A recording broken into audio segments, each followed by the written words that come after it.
Hi, I'm Louise and this is Ava, my daughter. We're here today to talk a bit about holidays.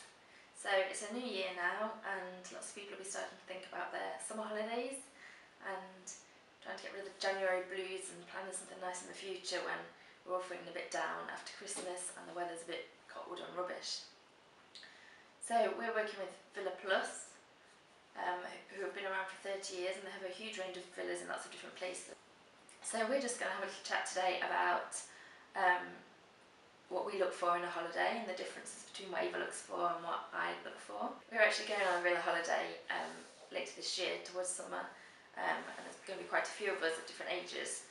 So a villa is brilliant for that because it just means we can have plenty of space and stay in a really nice place, but you know, it works really well for the kids. So the kids have the pool and everything, but we can relax in the evenings because the kids can go to bed at a decent time and we can stay up drinking and chatting and relaxing. Come in with us on holiday, Ava. Oh, no, well, we're going with some family and we're going with Grandma, Lisa, Glyn and Noah's done. Is that everyone? Well, Mummy and Daddy and you as well.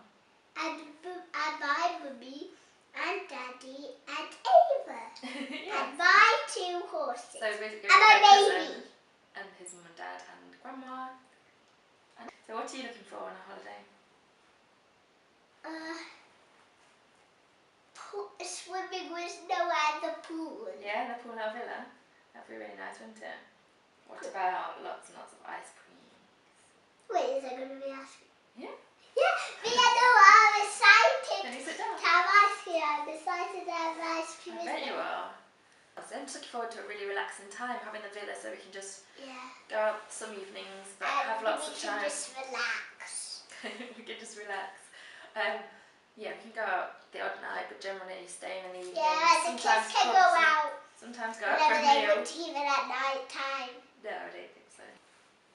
Yeah, so some nights we'll be able to go out for a meal. Yeah.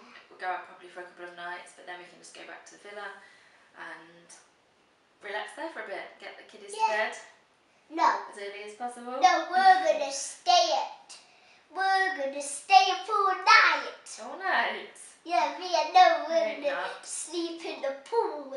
So I don't think kids generally need a lot from a holiday. They want a nice beach to play on, or a pool, or both. Lots of ice creams and just kind of simple things. I think it's important to make it a holiday when you're planning one fun for the family of all the different ages. I think a villa really does that. So I've got myself a cup of tea and Ava's apparently got herself a cup of tea too. So we're just going to talk a bit more, aren't we? And so this has frozen on and this has flowers. So Ava, if people are planning their family holiday, have you got any tips for them when they're planning it? What they should think about? Think about if they can't sleep, they try and think about if you're going to have fun tomorrow, if what you're going to do fun tomorrow. Yeah, that's a tip for if you can't sleep, that's a good idea. But have you got any tips for if people are planning a holiday? Yeah, there's some different ages, so there's children and adults. Have you got any tips? Yeah. What are tips actually? There's things to help people. Help people. So suggestions. So a doctor if they're hurt, and a nurse. No, tips are just little suggestions that will help people with their planning. So you could say, make sure they think about how far they are from the beach. Because at the end of a long day. How far do they live from the beach? No, not how far do they live. If they're planning a holiday, how far are they going to stay from the beach? 100 Because miles. even if it's like kind of a 10-minute walk and it doesn't seem like a big thing, 100 miles. You don't want that, do you? Hello? You want to be close to the beach than that, don't you? At the end of a long day in the sunshine with young kids and lilos and lots of blow-up things and towels, 10 minutes doesn't seem like a lot longer. I think it's important to do that, or are you going to hire a car? So that's about it. Obviously, as you can tell, we're full of tips, but I've written a blog post about all this, so there's more tips on there. And thanks so much for watching. Bye!